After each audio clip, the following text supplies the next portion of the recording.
We met, it's gonna sound like a story, but we met on a foggy night. And I lived in Parksburg. It was late one night, and I just was tired of sitting there by myself. Just packed my bag. I had 4 sisters that lived up here, drove up to spend the weekend, and I dropped my bag at my sister's house and went out to a local bar and was there, wasn't having too much fun, and went to the next bar, and that's when I saw him there, and he said hi. And then I walked into the next bar, and I was looking around to find a seat that didn't have a smoker next to it.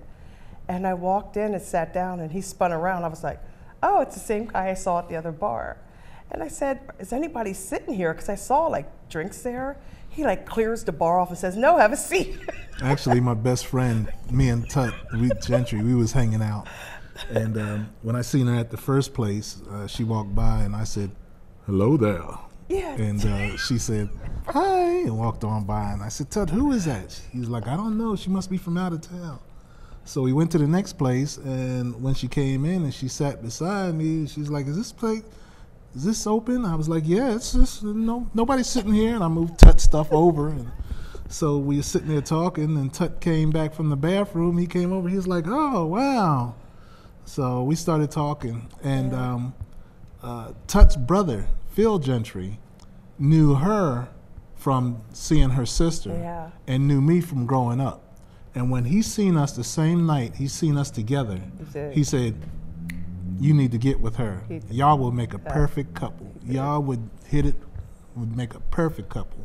And we've been together ever since. Yeah. She is a very special woman. She is wonderful. She has a heart of gold. And I have never had any kind of love, except from my mama, but any other kind of love like this. 3 years later, my dad always said 3 years. You didn't know him 3 years. 3 years later, I proposed to her, and we got married. The best thing that ever happened to me. And for me, it was my second marriage. Just didn't believe that I would actually be so fortunate to meet somebody like him. And I mean, I just kept waiting for the other shoe to drop. It's like, okay, all right, so, okay, they say sugar and salt look just alike, so I'm thinking, okay, he's been awful sweet, where's the salty part at? And 19 years later, just never happened. I mean, he still opens my car doors. That guy.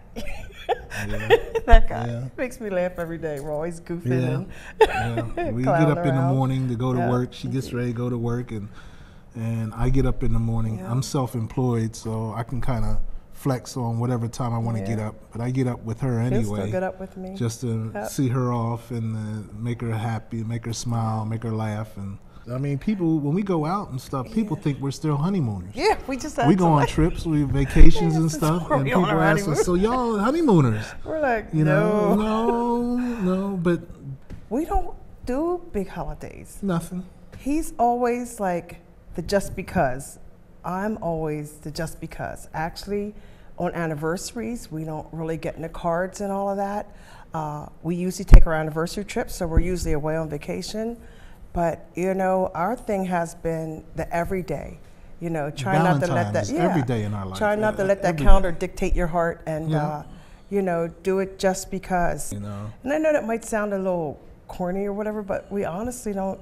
We really don't get into a lot of that. We're always, it's always all good. I mean, my mom even jokes, and she called and she's like, you two sitting over holding hands, because where we sit, our lazy boys sit right next to each other. And it's funny, I'm talking to her. On the other hand, I am holding his hand. I was like, oh my God, she got cameras in here? 'Cause I don't drive at night. I don't drive on foggy nights. I don't, and I drove 26 miles, and I swear it was just like something was telling me, get up and go to your sister's house. And I could have drove up Saturday morning and just drove from Parksburg to Lancaster in the fog and met him that night.